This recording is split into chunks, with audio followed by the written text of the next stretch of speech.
Assalamualaikum warahmatullahi wabarakatuh. Salam sejahtera bagi kita semua.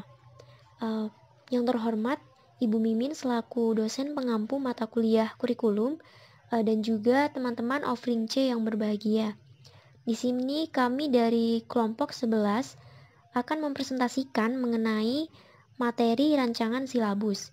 Adapun nama dari anggota kelompok kami yang pertama ada Ayu Aulia Rahman dan baik, untuk beberapa materi yang akan kami sampaikan pada presentasi rancangan silabus ini, yang pertama ada pengertian dari silabus, yang kedua ada landasan dan prinsip pengembangan silabus, yang ketiga komponen dan langkah pengembangan silabus, dan yang terakhir ada format dan contoh dari.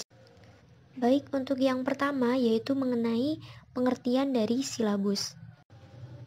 Silabus sendiri ini adalah sebuah rencana pembelajaran pada suatu kelompok mata pelajaran dengan tema tertentu yang mencakup standar kompetensi, kompetensi dasar, materi pembelajaran, indikator, penilaian, alokasi waktu, dan juga sumber belajar yang dikembangkan oleh setiap satuan pendidikan.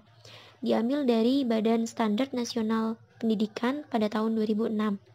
Nah, silabus ini merupakan rancangan atau kerangka dalam proses pembelajaran disusun secara sistematis yang membuat komponen-komponen yang saling berkaitan yang bertujuan untuk menguasai kompetensi dasar. Adapun silabus ini berbeda dengan RPP, sedangkan yang dimaksud rencana pelaksanaan pembelajaran atau RPP ini adalah merupakan penjabaran dari silabus untuk mengarahkan peserta didik dalam upaya mencapai standar. Baik, selanjutnya yaitu mengenai rencana pembelajaran. Pembelajaran itu dapat dicapai secara efektif jika seorang pendidik merencanakan terlebih dahulu pembelajarannya. Hal ini diibaratkan jika Anda akan pergi ke suatu tempat, pasti Anda membuat perencanaan terlebih dahulu.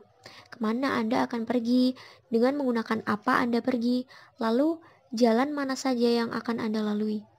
Rencana pembelajaran yang harus menggambarkan apa yang ingin dicapai dari pembelajaran, yaitu tujuan.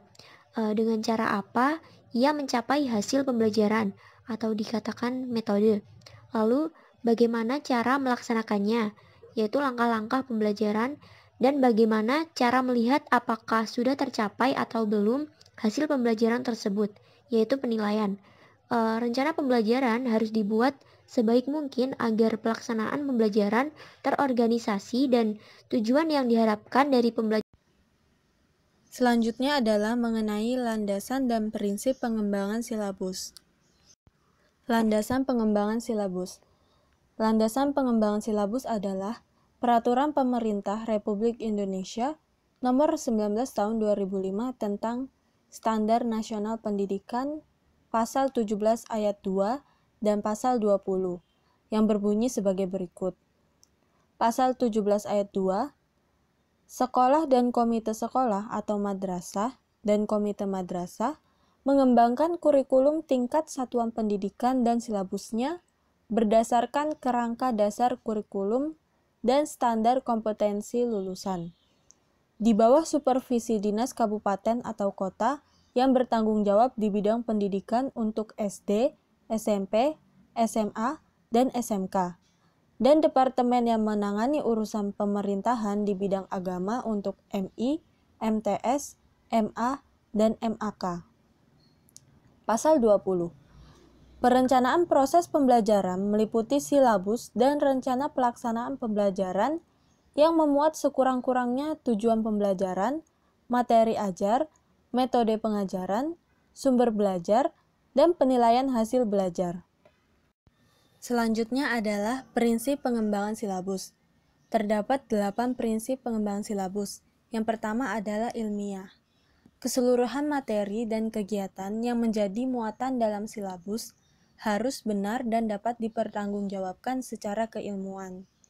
Yang kedua, relevan, yakni cakupan, kedalaman, tingkat kesukaran, dan urutan penyajian materi dalam silabus sesuai dengan tingkat perkembangan fisik, intelektual, sosial, emosional, dan spiritual peserta didik. Yang ketiga, sistematis, yaitu Komponen-komponen silabus saling berhubungan secara fungsional dalam mencapai kompetensi. Yang keempat adalah konsisten, yakni adanya hubungan yang konsisten antara kompetensi dasar, indikator, materi pokok atau pembelajaran, pengalaman belajar, sumber belajar, dan sistem penilaian. Yang kelima adalah memadai, yaitu cakupan indikator, materi pokok atau pembelajaran, pengalaman belajar, sumber belajar, dan sistem penilaian cukup untuk menunjang pencapaian kompetensi dasar. Yang keenam adalah aktual dan kontekstual, yakni cakupan indikator, materi pokok, pengalaman belajar, sumber belajar, dan sistem penilaian memperhatikan perkembangan ilmu, teknologi, dan seni mutakhir dalam kehidupan nyata dan peristiwa yang terjadi. Yang ketujuh adalah fleksibel, yaitu keseluruhan komponen silabus dapat mengakomodasi keragaman peserta didik, pendidik, serta dinamika perubahan yang terjadi di sekolah dan tuntutan masyarakat. Dan yang terakhir adalah menyeluruh, yaitu komponen silabus mencakup keseluruhan ranah kompetensi, yakni kognitif, afektif, dan psikomotorik. Selanjutnya adalah mengenai komponen dan langkah pengembangan silabus. Komponen pengembangan silabus terdiri dari 9 komponen. Yang pertama adalah identifikasi, yang kedua standar kompetensi, yang ketiga kompetensi dasar, dan yang keempat materi pokok. Selanjutnya adalah yang kelima, kegiatan belajar, yang keenam indikator, yang ketujuh penilaian yang berisi teknik, jenis, bentuk, dan instrumen, yang kedelapan alokasi waktu, dan yang kesembilan sumber atau alat atau bahan. Nah, untuk komponen pengembangan silabus sendiri, yang pertama yaitu ada identitas. Identitas ini mencakup nama satuan atau lembaga, nama mata pelajaran, tingkat atau derajat atau kelas. Lalu yang kedua ada standar kompetensi. Standar kompetensi ini adalah patokan tentang pengetahuan, keterampilan, dan sikap yang harus dimiliki oleh peserta didik untuk mengerjakan suatu tugas yang sesuai dengan apa yang dipersyaratkan. Lalu yang ketiga ada kompetensi dasar. Kompetensi dasar ini terdiri atas sikap, pengetahuan, dan keterampilan yang bersumber dari kompetensi inti yang harus dikuasai oleh. Nah, yang keempat yaitu ada materi pokok. Materi pokok ini merupakan materi inti yang gambaran mengenai kompetensi utama yang dikelompokkan dalam aspek afektif, kognitif, dan psikomotorik untuk mencapai hard skill dan soft skill. Lalu yang kelima ada kegiatan belajar. Kegiatan pembelajaran memuat rangkaian kegiatan yang harus dilakukan oleh peserta didik secara berurutan untuk mencapai kompetensi dasar. Kegiatan pembelajaran ini dirancang untuk memberikan pengalaman belajar yang melibatkan proses mental dan fisik melalui interaksi antar peserta didik dengan pendidik, lingkungan, dan sumber belajar lainnya dalam rangka pencapaian kompetensi. Yang keenam yaitu indikator. Indikator ini adalah sebuah petunjuk atau keterangan yang dijadikan sebagai tolak ukur untuk perkembangan dan Yang ketujuh yaitu ada penilaian, yaitu terdiri dari teknik, jenis, bentuk, dan juga instrumen. Penilaian ini adalah kriteria mengenai mekanisme, prosedur, dan instrumen penilaian hasil belajar peserta didik. Lalu yang ke-8 ada alokasi waktu.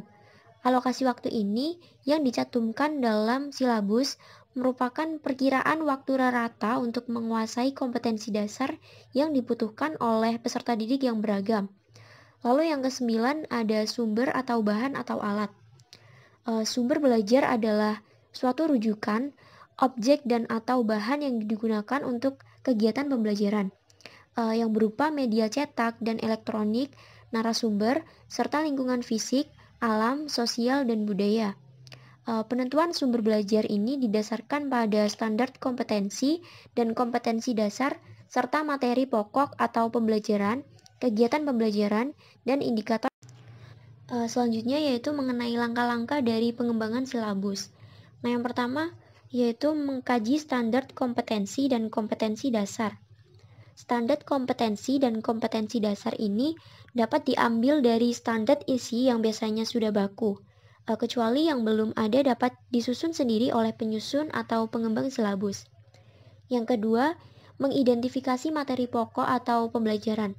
Mengidentifikasi materi pokok atau pembelajaran yang menunjang pencapaian kompetensi dasar dengan mempertimbangkan potensi peserta didik, relevansi dengan karakteristik daerah, tingkat perkembangan fisik, intelektual, emosional, sosial, dan spiritual peserta didik, kebermanfaatan bagi peserta didik, struktur keilmuan, aktualitas, kedalaman, dan keluasan materi pembelajaran, serta relevansi dengan kebutuhan peserta didik. Untuk langkah yang ketiga yaitu mengembangkan kegiatan pembelajaran.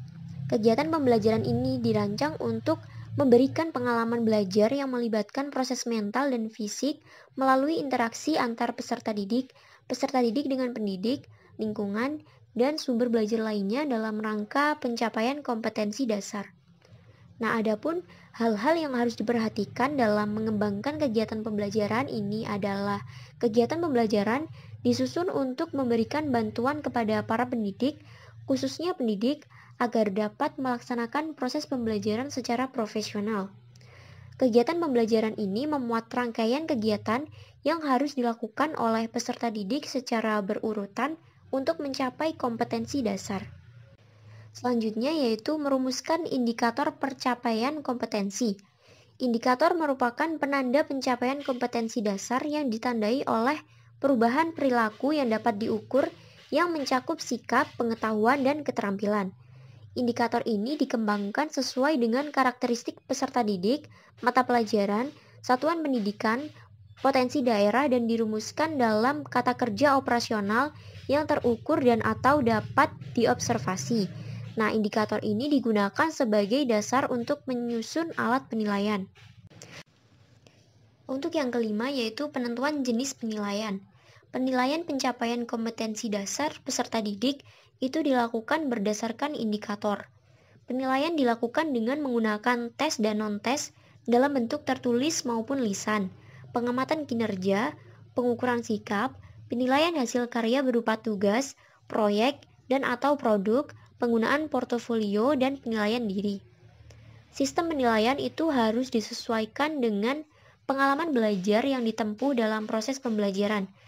Misalnya saja yaitu jika pembelajaran menggunakan pendekatan tugas observasi lapangan, maka evaluasi itu harus diberikan baik pada proses, keterampilan proses, misalnya teknik wawancara maupun produk atau hasil melakukan observasi lapangan yang berupa informasi yang dibutuhkan.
Untuk yang keenam yaitu menentukan alokasi waktu. Penentuan alokasi waktu ini pada setiap kompetensi dasar didasarkan pada jumlah minggu efektif dan alokasi waktu mata pelajaran per minggu dengan mempertimbangkan jumlah kompetensi dasar, keluasan, kedalaman, tingkat kesulitan, dan tingkat kepentingan kompetensi dasar. Alokasi waktu yang dicantumkan dalam silabus ini merupakan perkiraan waktu rata untuk menguasai kompetensi dasar yang dibutuhkan oleh peserta didik yang beragam. Untuk yang ketujuh yaitu menentukan sumber belajar. Sumber belajar adalah suatu rujukan, objek, dan atau bahan yang digunakan untuk kegiatan pembelajaran yang berupa media cetak dan elektronik, narasumber, serta lingkungan fisik, alam, sosial, dan budaya. Penentuan sumber belajar ini didasarkan pada standar kompetensi dan kompetensi dasar, serta materi pokok atau pembelajaran, kegiatan pembelajaran, dan indikator pencapaian. Yang selanjutnya adalah membahas mengenai format dan contoh silabus. Berikut merupakan contoh format silabus yang berisi nama sekolah, mata pelajaran, kelas atau semester, dan standar kompetensi. Di dalam tabel berisi yang pertama, kompetensi dasar yang memuat kompetensi dasar hasil penjabaran dari standar kompetensi yang telah dirumuskan dalam standar isi. Yang kedua ada materi pokok atau pembelajaran yang memuat materi pembelajaran hasil penjabaran masing-masing kompetensi dasar yang telah dirumuskan. Yang ketiga terdapat kegiatan pembelajaran yang memuat alternatif pengalaman belajar peserta didik yang terpilih yang dapat dipakai untuk mencapai penguasaan kompetensi dasar. Tutor menentukan kompetensi dasar untuk tahap muka, tutorial, dan mandiri. Selanjutnya adalah indikator yang memuat indikasi ketercapaian kompetensi dasar yang telah dirumuskan dalam standar isi. Selanjutnya ada penilaian yang memuat jenis, bentuk, dan macam penilaian yang akan digunakan untuk melihat hasil belajar. Selanjutnya ada alokasi waktu yang memuat alokasi waktu yang diperlukan untuk menguasai masing-masing kompetensi dasar. Dan yang terakhir ada sumber belajar yang memuat jenis sumber bahan atau alat yang digunakan. Berikut juga terdapat format silabus dalam bentuk lain, yaitu bentuk selain tabel. Selanjutnya merupakan contoh dari silabus. Satuan pendidikannya berasal dari MAN 5 Bogor, kelas 10, dan semester 1 dan 2. Di dalam silabus ini terdapat penjabaran mengenai KI 1 sampai KI 4. Dan di dalam tabel terdapat beberapa kolom, yakni berisi tentang kompetensi inti, kompetensi dasar, materi pokok, kegiatan pembelajaran, penilaian, alokasi waktu, dan sumber atau media. Sekian dari presentasi kelompok kami. Ada kurangnya kami mohon maaf. Wassalamualaikum warahmatullahi wabarakatuh.